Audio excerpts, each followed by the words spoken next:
কাতলার তো অনেক রকম রেসিপি এর আগে আপনারা অলরেডি বানিয়েছেন, কিন্তু আমার কথা মতো হাতে মাখা কাতলা রেসিপিটা বানিয়ে দেখুন।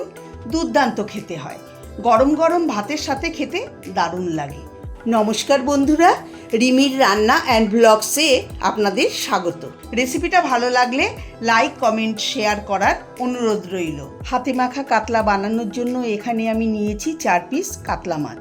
আপনারা চাইলে রুই মাছ দিয়েও করতে পারেন। মাছের পিসগুলোকে জল আর 1 চামচ ভিনিগার দিয়ে ভিজিয়ে রেখে দিয়েছিলাম 5 থেকে 7 মিনিট। তারপর ভালো করে ধুয়ে নিয়েছি। এতে মাছের যে একটা আষ্টে গন্ধ থাকে সেটা চলে যাবে। এবার একটা পেস্ট বানিয়ে নেব। জারে দিয়ে দেব একটা বড় সাইজের পেঁয়াজ ছোট ছোট টুকরো করে কেটে, 1 ইঞ্চি আদা ছোট টুকরো করা, একটা মিডিয়াম সাইজের টমেটো কেটে দিয়ে দেব 2টো কাঁচা লঙ্কা। ঝালটা আপনারা আপনাদের পছন্দ মতো কম বেশি দিয়ে দেবেন।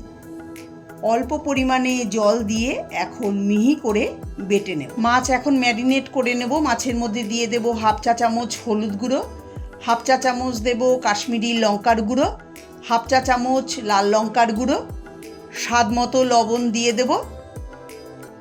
এবার দেব পেঁয়াজ, আদা, কাঁচা লঙ্কা, টমেটোর পেস্ট। বেশি করে সর্ষের তেল দিয়ে দেব। সামান্য একটু চিনি দিয়ে দেব, টেস্টটা ভালো হবে আর রঙটাও ভালো হবে। এবার মশলা মাছের সঙ্গে ভালো করে মিশিয়ে নেব, যাতে মাছের মধ্যে সব মশলা ঢুকে যায়।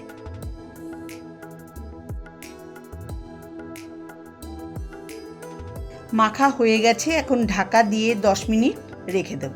10 মিনিট পরে ফিরে এলাম। রান্নাটা করার জন্য কড়াইতে দিয়ে দেব সর্ষের তেল। আমি রান্নাটা সর্ষের তেলেই করব। সর্ষের তেলে করলে স্বাদটা অনেক ভালো হবে। সর্ষের তেলের পরিমাণটা একটু বেশি দিতে হবে, তাহলে খেতে খুবই সুস্বাদু হবে। তেল গরম হয়ে গেছে। প্রথমে আমি মাছের পিসগুলোকে এক এক করে সাজিয়ে দেব।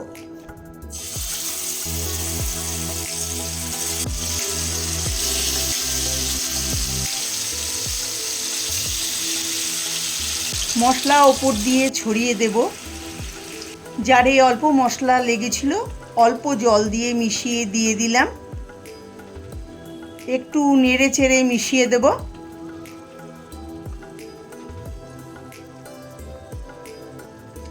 লো ফ্লেমে ঢাকা দিয়ে 7-8 মিনিট রেখে দেব। এতে মাছ সুন্দর ভাজা হয়ে যাবে। 7-8 মিনিট পরে ঢাকা খুলে নেব। এক পাশ ভাজা হলে মাছগুলোকে উল্টে দেব। খুব সাবধানে উল্টে দিতে হবে, না হলে মাছগুলো ভেঙে যেতে পারে।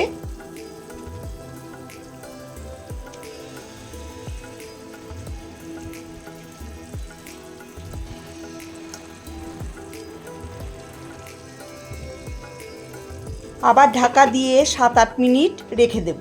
7-8 মিনিট পরে ঢাকা খুলে একটু নেড়ে নেব। হালকা হাতে নাড়তে হবে, না হলে মাছ ভেঙে যেতে পারে। দিয়ে দেব 4টে চেরা কাঁচা লঙ্কা। ওপরে বেশি করে ধনেপাতা কুচি ছড়িয়ে দেব।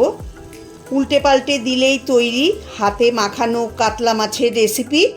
এটা আপনারা গরম গরম ভাতের সঙ্গে পরিবেশন করুন। এটা দিয়েই আপনারা 1 থালা ভাত খেয়ে নেবেন। সবাই তৃপ্তি করে খাবে। খুব সহজে দারুণ স্বাদের হাতে মাখানো কাতলা মাছের রেসিপি তৈরি হয়ে গেল। আপনারা রেসিপিটা অবশ্যই বাড়িতে ট্রাই করবেন আর কেমন হয়েছে কমেন্ট করে আমাকে জানাবেন। রেসিপিটা ভালো লাগলে লাইক, কমেন্ট, শেয়ার করবেন। আমার চ্যানেলে নতুন বন্ধু হয়ে থাকলে চ্যানেলটাকে অবশ্যই সাবস্ক্রাইব করবেন, পাশে থাকা বেল আইকনটি ক্লিক করে। সবাই ভালো থাকবেন, সুস্থ থাকবেন। নমস্কার।